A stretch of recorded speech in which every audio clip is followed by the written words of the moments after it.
That's when I realized, like, this is something I want to democratize. This is something I want to change and obviously create a new precedent for the future of the industry, where it's like you don't have to be super well connected or a Nepo baby to break into fashion. As long as you have talent, a vision, and skill, you can make it in this industry. And that's where tech really comes into it.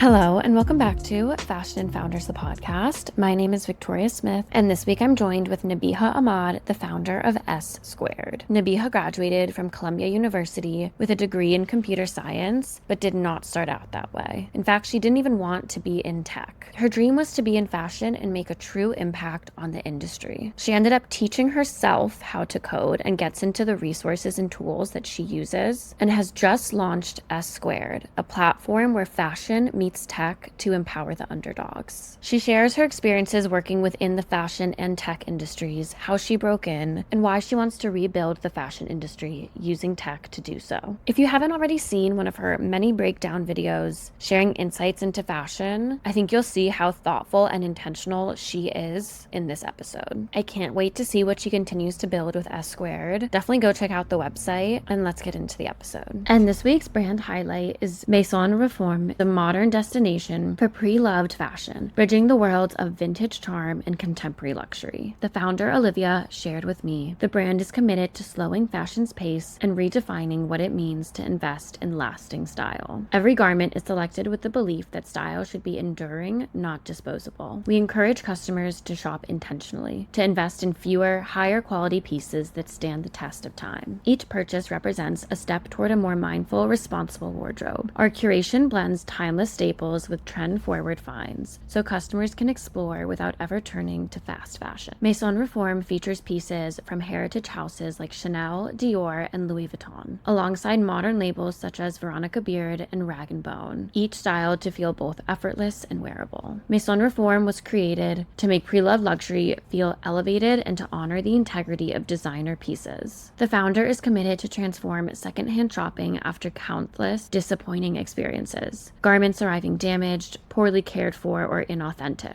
With us, items are screened for condition and packaged with care, so customers can shop with confidence, knowing every piece is a worthy investment. The pieces they have curated are so stunning, and I love this mission of making secondhand and vintage a really beautiful, elevated experience, just like the designs and the pieces that they are selling. They are about to launch, and I think they have pieces that are perfect for a holiday party. I know it's gift-giving season, but I think these are some pieces that I would get for myself. You can follow them on Instagram and check out their website at Maison Réforme, MAISONREFORME.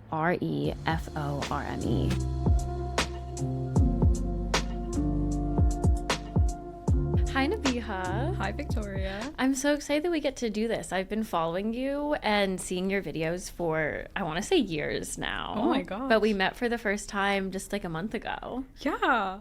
Wait, I did not know this. Well, I'm going to seem like a fangirl if I'm No. But I feel like we both said that, like, okay, we've been following each other. Yeah. We're like on the same wavelength. Yeah. You know, we're in the same space, fashion, tech. We're yeah. like, I'm glad we met. I know, me too. That event was amazing. And immediately we were like, we have to do a podcast together. Yeah. So I'm really glad this worked out. Yeah, me too. I'm so excited to be here. Should we tell them where we met? Yeah. Do you want to? At your launch event. You want to go into a little Pre-launch. bit? It was like a little secret event for like a bunch of female founders to come learn about SSQRD with Spanx. I'm actually wearing Spanx. Can you see? Hold it high. Yeah. There you go. I met Victoria and I invited her because I'm like, she kind of grasps all of these like female founders for her podcast. And I'm like, she's exactly the type of woman that I want to be involved with my startup. And now here we are. I'm honored and I'm so grateful and excited to have you on the podcast. Yeah. So if we can start with a bit of your background introduction in case people don't know you. Hi everyone, I'm Nabihah. I'm a creator and the founder of SSQRD. It's a discovery platform for e-commerce featuring independent brands. I was born and raised here in New York, went to Columbia, studied computer science, and now I live here full time building out my company. Amazing. So like you said, you graduated from Columbia with a degree in computer science, but in a lot of your videos, you've said that you didn't want to be in tech, you didn't want to be in engineering. Why did you do it anyway? Okay, yeah. No, I absolutely did not want to do CS. I came into Columbia with one thing in my mind was like, I wanted to create a fashion company to make it more sustainable not necessarily tech, right? So for the past 3 years during college, right, freshman, sophomore, junior year, I was kind of experimenting with a bunch of ideas. Freshman year, I started this rental platform with my sister. Super hard to execute. That did not work out. Sophomore year, I tried building this AI search engine with two of the smartest CS students at Columbia, but I had no knowledge of CS, right? So it was very hard to execute. And then that was kind of the moment where I was like, fine, let me just do it myself. So then junior year, I switched my major to computer science. No knowledge of CS. This was my first time touching it ever. And then I pushed through the final years of college. While I was taking the CS courses, I was also building S-Squared, the very initial version of it. And I think because I have that technical knowledge now, one, it differentiates me from every other fashion tech founder. And two, I save so much money. It is so expensive to hire engineers when you're starting out. And I had no capital, no venture funding. So it was kind of that leverage I had to provide for myself. And that's why I just went head into CS as a girl who never coded. So you taught yourself computer science. What tools or resources did you use if someone's like, wait, I have an idea and literally no coding background. If she can do it, maybe I can do it too. No, can I tell you something? If I can learn CS, I'm telling you right now, anybody can do it. I was chemical engineering. And like I said, no knowledge of CS. So I asked the smartest person I could find in my class. And I'm like, hey, I really want a software engineering internship for junior year. How do I get it? He'd sent me this LeetCode Blind 75, which I just studied as much as I could until I could answer every question without looking up the answer. And after that, I got a software engineering internship offer. And then since then, everything is history. I feel like the best tools, one, just practice. CS is something you don't need to have experience with. You just have to pick up the skills as you do more with. And I think the best tools are obviously free coding resources like Codio. That's what I use. YouTube. So much better. YouTube is so underrated. And I'd say avoid ChatGPT. Really? Take the long route when it comes to learning CS. I feel like you can't take the shortcut because you're not going to really learn. I like those tips. And yeah, YouTube University, I feel like, is one of the best resources. So that's your intro into tech, but you also worked in fashion. I did. You have some lore. Oh my God, too much lore. Okay. What is that? Because now I'm referencing a lot of your videos because I've been doing my homework, but you say you want to take down the fashion industry. So what's kind of been that balance for you? So fashion, it's just been something I've been passionate for my entire life. I talk about in my videos. This is a very personal topic for me because one, my family are garment workers in Bangladesh. It's just been something that's been sitting in the back of my mind since I was just like little. It wasn't until I really broke into the industry where I noticed a lot of inequities. And what I mean is, I myself, I don't come from privilege or connections. And I have a very untraditional route into fashion. I started off very scrappy. I took up every single unpaid gig I could find, like personal styling, personal shopping. Freshman year of college, I frequented department stores like Saks and Bergdorf so often where I just met people. And I feel like fashion is just an industry about who you know. It is a very networking heavy industry, not something that you can get into based on merit like tech. So after I noticed how it's kind of like an intimate dinner party where you either have a seat at it or you don't. And there's so many creatives out there who don't have the opportunity to even get a seat at the table. That's when I realized this is something I want to democratize. This is something I want to change and obviously create a new precedent for the future of the industry where it's you don't have to be super well connected or a Nepo baby to break into fashion. As long as you have talent, a vision, and skill, you can make it in this industry. And that's where tech really comes into it. Tech scales at a level unlike any other, and it provides a lot of tools. And specifically with S-Squared, what I'm doing is discovery. It's helping all of these brands reach consumers that they couldn't have before without the capital they couldn't have. It really levels the playing field. And for me personally, I kind of resemble the person I want to help, the underdogs of the industry. My whole mission with S-Squared is to empower the underdogs. Myself, right? I'm so open about my background because the fact that I'm able here, living in New York, living the life that I do right now, is impossible for anyone who comes like me, who's first gen, low income, their parents, immigrants, don't know anything about the education system here. I feel bridging fashion and tech is it really aligns with my mission to just like democratize it and empower as many underdogs as I can. I love your mission statement and how you guys describe S Squared, of where fashion meets tech to empower the underdogs. So simple good. To the point. That's what it is. Yeah. No, I love that story. And something that you mentioned, we were kind of talking there about like how you broke into the fashion industry, and you talked about unpaid gigs you had to do. I'm the same. And it's kind of been a rising conversation, I think, in fashion of, okay, mainly unpaid gigs are for people who come from a lot of money because they can afford to not get paid for their time and their work. Yeah. How did you balance that if someone's like, yeah, I'd love to be an unpaid stylist, but I need to pay my rent? Like, do you have any advice? I'm going to be completely honest. The only reason I was able to do that was because my entire life was subsidized by my scholarship. So I went to Columbia on a full ride. They paid for my tuition, housing, food, everything. I don't think I would have been able to do those had I had to think about, tuition to pay for.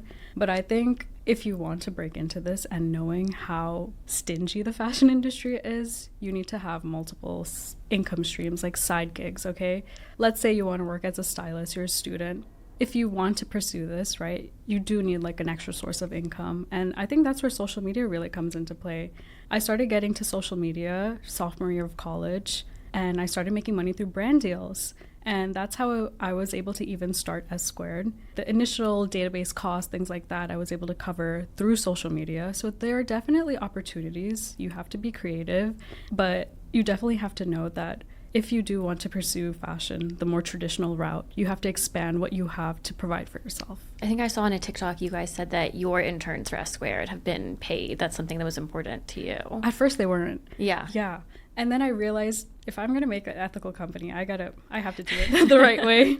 Yeah, so I literally dip from my savings to like pay my interns. Yeah, but something I really appreciate about you and your platform that I think is so clearly coming across right now is like your honesty, and like if you say something, like your actions will align with it. And I saw on your story that you were going to start saying no to certain brand deals because the way the tech companies were operating didn't align with you. How have you balanced that of, I need to make money, I have people whose salary I pay, like I'm starting a company, but that brand deal like could pay for that? Like how are you kind of balancing that? Because that's hard. When I tell you, this is one of my like hardest decisions ever, because yes, I like provide for myself, and for a lot of people in my life, it's not just myself. So like turning down those opportunities were hard, but I thought about it in the greater scheme of things, right? If I'm like building a very mission-driven company, I can't be hypocritical even when it comes to my own personal decisions. If the founder of the company can't stick to the mission of the company, then that becomes inauthentic. And like you said, everything I want to do with S Squared is intentional. And everything I say online is something that I really resonate with. So yeah, turning down deals is hard, but I think in the longer run, it'll be worth it, just by the nature of what we want to do with the industry. No, I mean, I think it's really commendable. Thank you. Yeah, this is a fresh topic as of last week. Yeah. No, and you're figuring that out in real time. And I think your audience and the people who support you will really appreciate that it is a tough decision and you're being really open and honest about it. I mean, I wish it didn't have to be this way, right? Tech needs to do better. I know. And being a content creator and now starting a business and being a founder, what are some things you've learned from your work in content that you can now apply to starting your own business in tech that maybe other people are like, I didn't even know that was a thing I should know? Yeah, okay. So the whole concept of building in public is very important. And that's one thing I decided early on, that's what I wanted to do. One, because being a creator, posting about certain things attracted a lot of opportunities that I wouldn't have received before. And I'll give you an example. So I met this investor at like this really prestigious firm to talk about S Squared, right? And he's like, how are you going to make money if you only focus on like a certain type of brand, right? He didn't fully grasp how we could be a profitable startup, right? And then I went home and I thought, okay, how do I actually monetize this platform? And then I posted a video asking people if they wanted to partner with us, be a partner brand. It got, I think, around 600,000 views. The next day, we had over 300 brands sign up to be an S Squared partner. Like in one day? In one day, yes, after posting that video.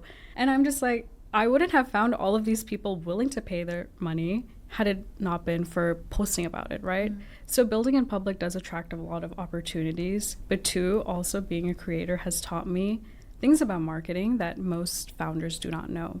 And there's one thing that I keep telling people who are like, I'm a founder, I want to start posting online. And it's like, people can tell if you're being authentic or not based on like the intonation in your voice, like how you carry yourself. And I think the marketing that really works for me is like provocative marketing. It's kind of controversial. It's very informative. And that's what's worked in my content previously that I bring into S Squared. And I feel like you can tell with the videos we post. It works. It works because it works for me, right?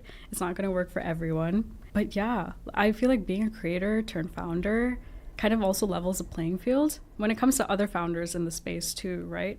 It gives me leverage, I feel like. I think it's the best of the both worlds. Yeah.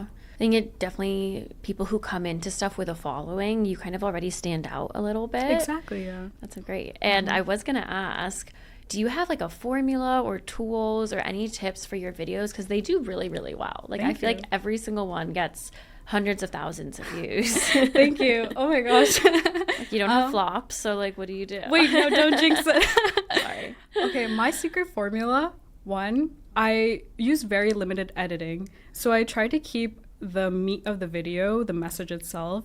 You'll notice it's the same type of video. It's like maybe Pinterest pictures, you know, followed by like a voiceover, and then maybe sometimes music. But it's less about like what people are seeing and more what they're hearing. And I notice videos that have more controversial takes will perform better, or videos with like that evoke a sense of urgency and movement in consumers. They perform really well, as opposed to if I were to make very stereotypical beauty, fashion, edit content, right? That doesn't do well.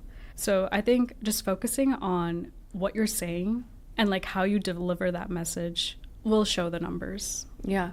No, they do really, really well. And there's always something I feel like you learn or you take away or that makes you think. And it's not just like part of a doom scroll. It's like, oh, I just had to rethink the fashion industry. Wait, can I tell you? That's exactly what I want to do with our And you're accomplishing it. Okay, because like I want it to be like obviously a tech company, but also a media company as well. We're targeting such a niche problem, right? But it has a dent. There are a lot of people who relate to this. So I spent probably the first 6 months of building the company just talking about the problem space online.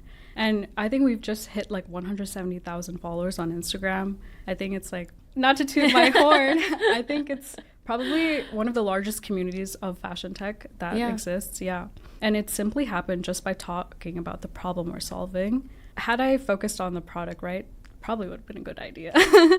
But it's good to attract a community too as you're building early on. Totally. And I'm sure that helped you build a team as well, because you're putting out like what your values are, who you are, what you believe in. You probably only attract people who have that same mission and passion as you.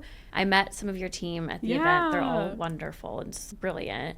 How did you kind of go about building that and curating who you're working with? Yeah, I've learned a lot of things about building a good team. Early on, I will be honest, I think I tried to recruit people out of like desperation instead of intent, and that was my like biggest problem. I was a senior in college, graduation was coming up, CS student finals were coming up. I couldn't dedicate a lot of time to S Squared, so I hired people who were just interested, right?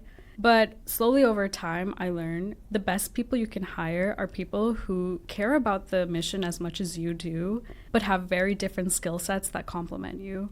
So something that I look for in like other engineers, right? I can code myself, but like there's always going to be an engineer who knows maybe something more about machine learning or like front-end development that I don't know of, but they care just as much about the mission and the actual product. So going forward, when I recruit with intention, and also, do I really need to add someone else to the team?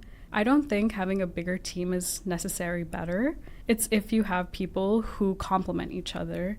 And that's also one thing I didn't think about early on. Do these teammates complement each other? At the end of the day, these are real humans. They're going to work with each other. And you really have to think about the dynamics. In startup world, I feel like there's not a lot of thought into this.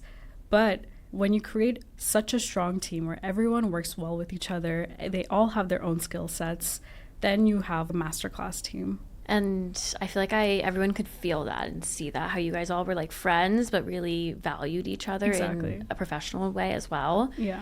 If someone's listening and they're like, I want to work for her, what do you look for? Like, what stands out? Okay. So, like, let's say what role? Maybe like marketing intern, data intern. What have you done before? Yeah. I do hire a lot of interns. Okay. So I notice college students are very skillful. What I look for, previous track record, like project-based. I don't really care about what companies they worked at. More so, what can they actually build? What have they built before that shows like they have skill?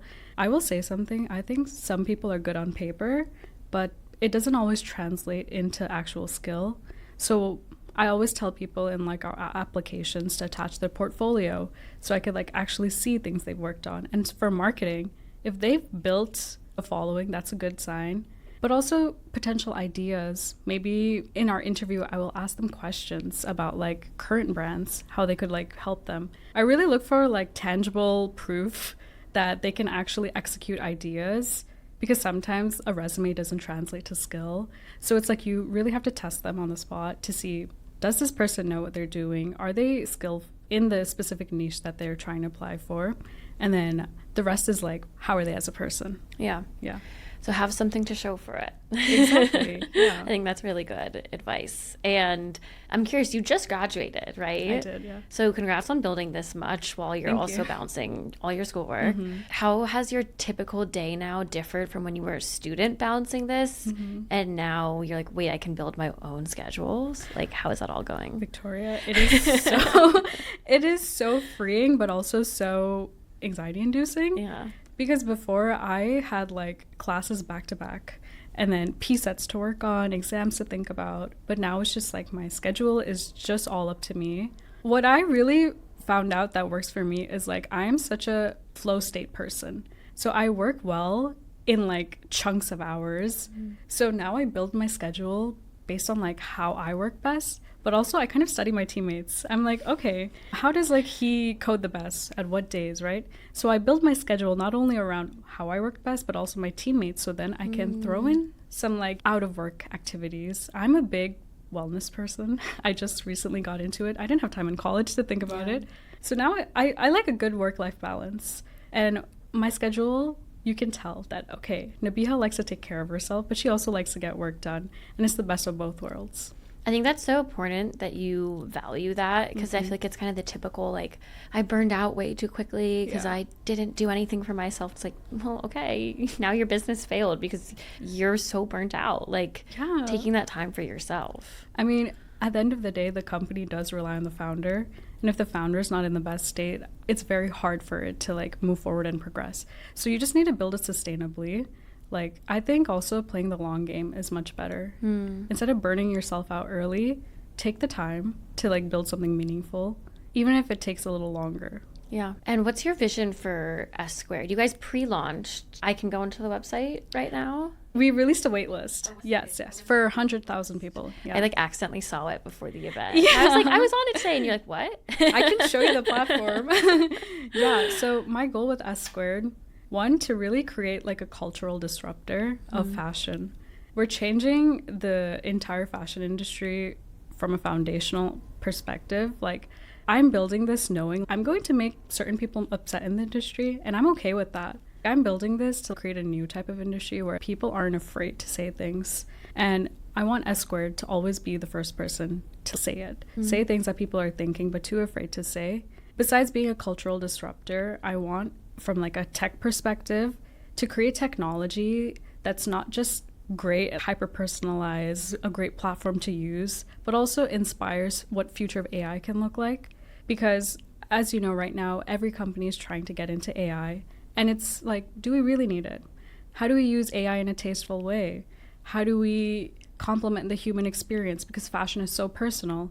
There's so much psychology and emotion that goes into it that AI can't really replicate. So it's like, how do we complement the human experience using technology to empower shopping decisions? And I truly think that, like, maybe in a few years, I'm hopeful for this, like, they're going to start going to S-Squared first to, like, find a new brand, to, like, discover new clothing or whatever it is, right? We're touching e-commerce.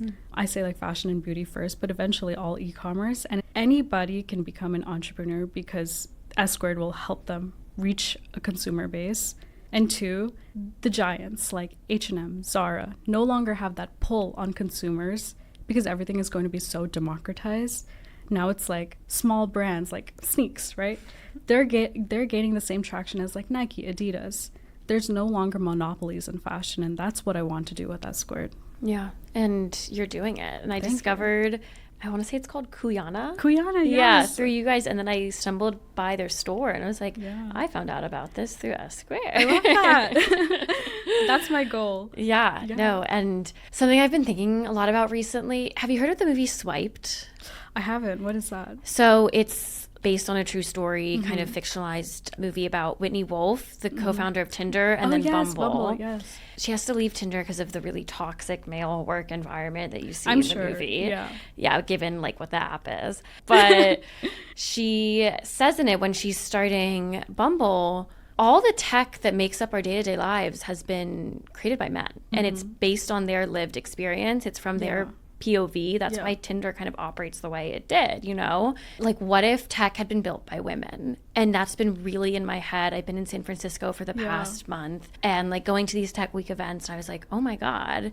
And then I was looking it up, and I actually have a list here, but this is something I want to ask you about. Let's see. Okay. Like, okay, Facebook, Instagram, TikTok, YouTube, Google, Microsoft, LinkedIn, Slack, ChatGPT, Amazon, Netflix, Uber, Dropbox, Reddit, Revolve, Farfetch. They've all been built by men. And like, nothing's wrong with these platforms. Like, they work really well. I've used every single one. But then I was thinking about what you're doing, the perspective you're able to bring. And I was like, wow, like the mission just exudes from S Squared and how you talk about everything, because your perspective is so there in the literal coding. It's called user experience UX for a reason. Your experience is building my experience on your platform. And I was like, oh my gosh, like I want her to be building every tech platform now, because imagine what the foundation of everything I do on my phone when I open Instagram would be like if it had been designed by a woman. Yes. And again, like I use all these products. Like I'm not trying to be like a man hater or anything. No, I know exactly. But it's really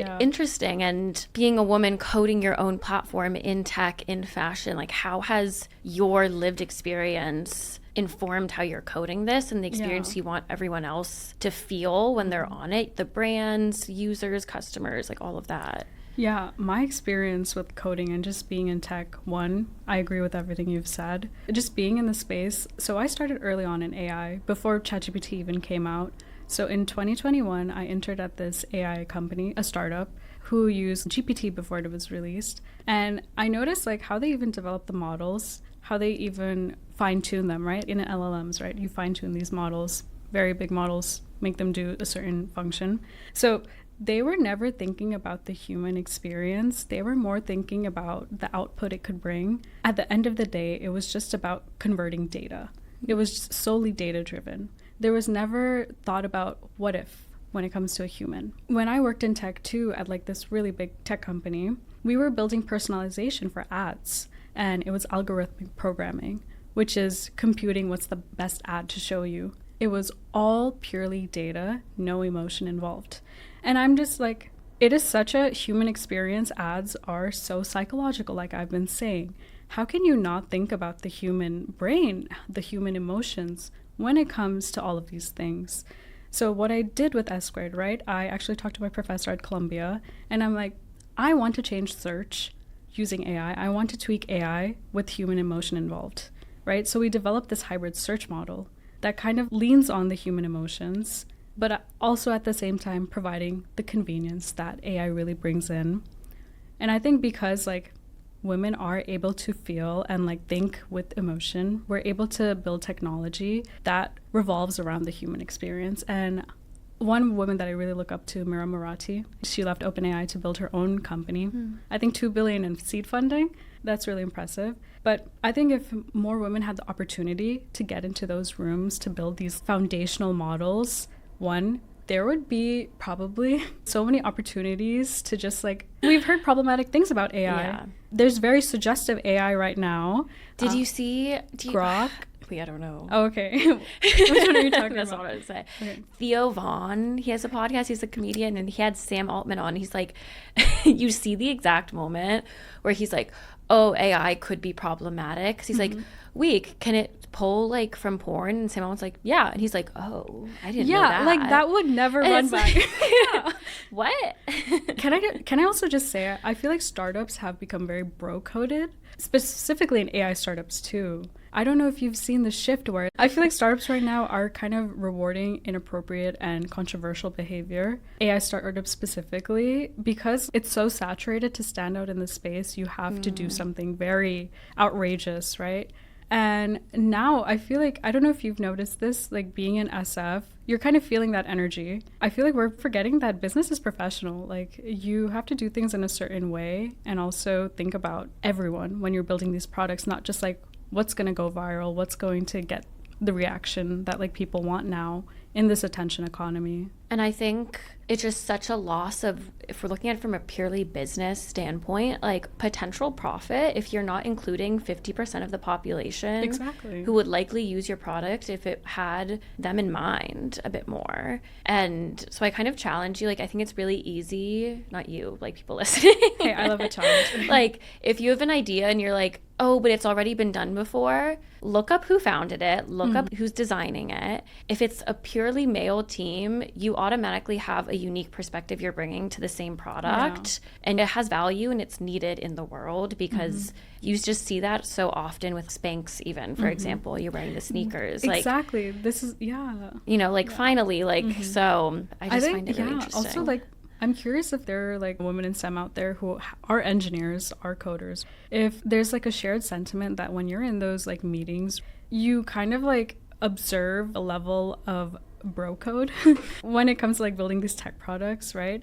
I wonder if like these people ever feel like, oh, I don't feel like these products are being built for me and I'm the ones building them. I think that'd be really interesting to hear from software engineers. Yeah. You should really watch this movie, Swiped. Yeah. One of the roles is she's an engineer. She has this great degree, and yet her whole role at Tinder was deleting all of the dick pics and the nudes. And they were like, why is a woman doing this, first of all? Like, okay. This seems like, you know. Yeah. So it's just interesting. And you have experience being in the tech side and fashion, which I think are notoriously have controversies for very different reasons. Like fashion's primarily female, tech's kind of primarily male, and they both have their own issues. That's such an interesting point. Yeah, like, but different sorts of issues. So do you have any hot takes for the industry? Fashion? Either. Oh, okay. I know you have probably multiple, so no, yeah, my whole thing is hot takes. Yeah. Okay, for fashion, one, I was thinking about this a lot. I feel like a lot of people in fashion aren't stylish, they're just wealthy, and they're able to like buy clothes from like designer brands, so it like looks stylish. But hey, I'll give credit where credit is due. There's some amazing tastemakers out there. But yeah, I think the most fashionable people are the ones who can put together a really nice outfit from literally nothing. They could walk into any store and create the best outfit you've ever seen without a Pinterest board. I feel like I use Pinterest all the time getting dressed. Me too. I love Do you have a tech industry hot take? Or tech in general, maybe? I do have a lot. Okay, with tech, I feel like it's not as innovative as people make it to be, especially when it comes to AI. I just feel like we're all making it seem like this like really revolutionary thing, whereas I see it as a tool. I feel like every company should make AI a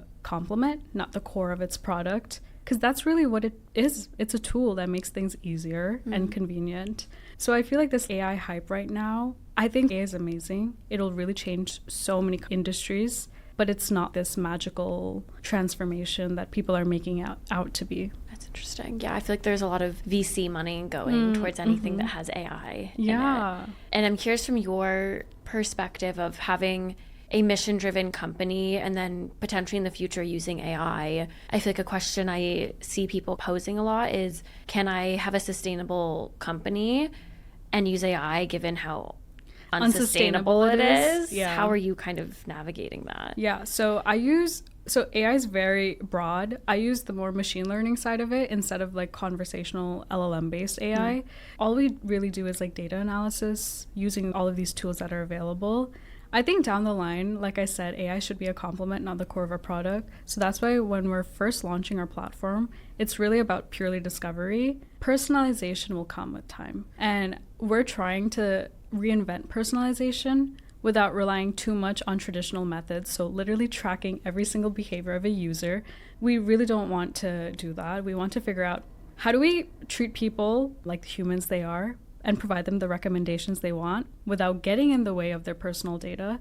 And that's something that I studied with my professor at Columbia, that now we're really trying to test out with our first version of our launch.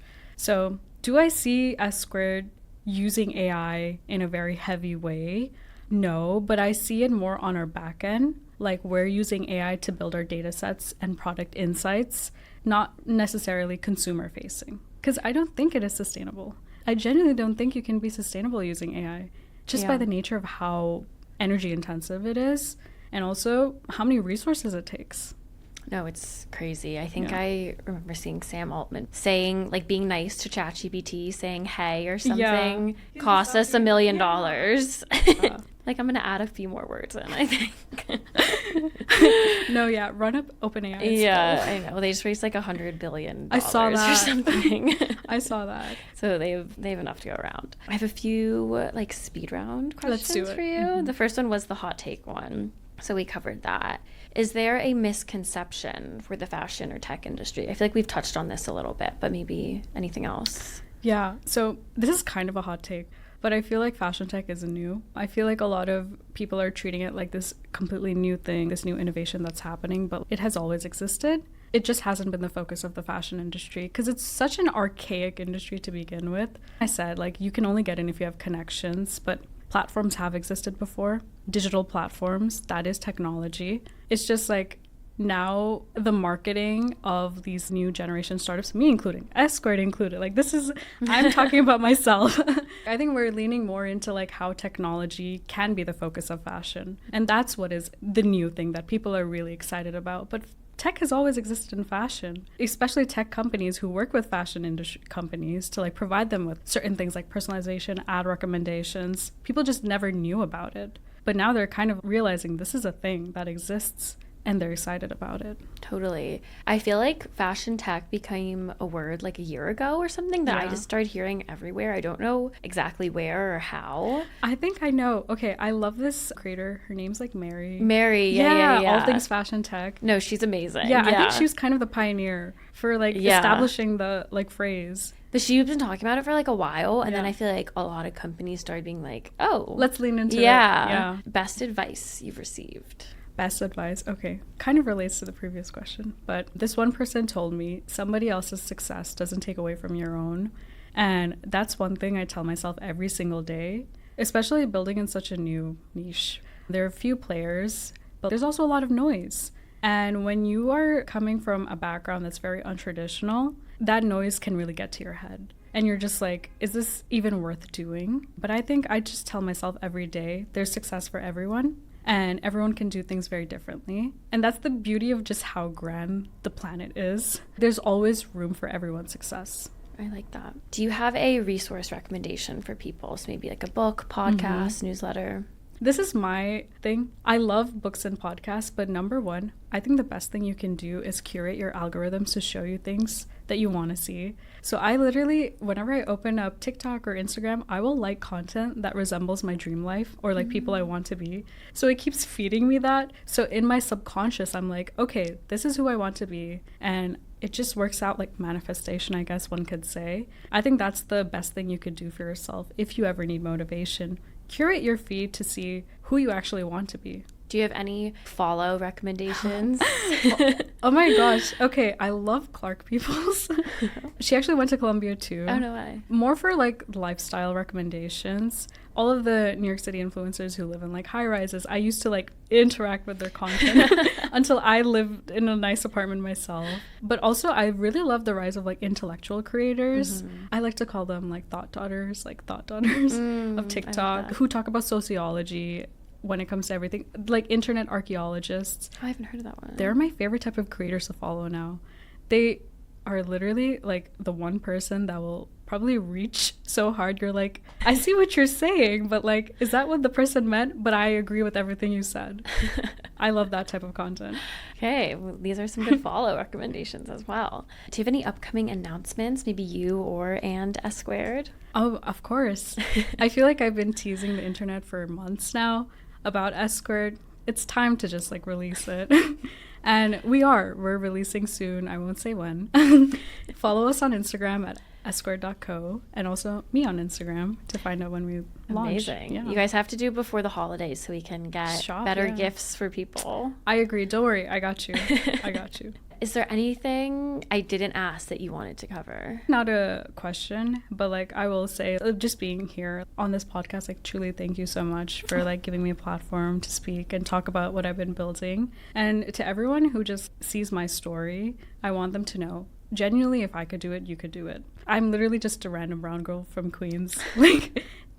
Truly anyone can accomplish their dreams if they just really try really hard. Well, I'm honored to have you, so thank you so much for coming on. Of course, thank you.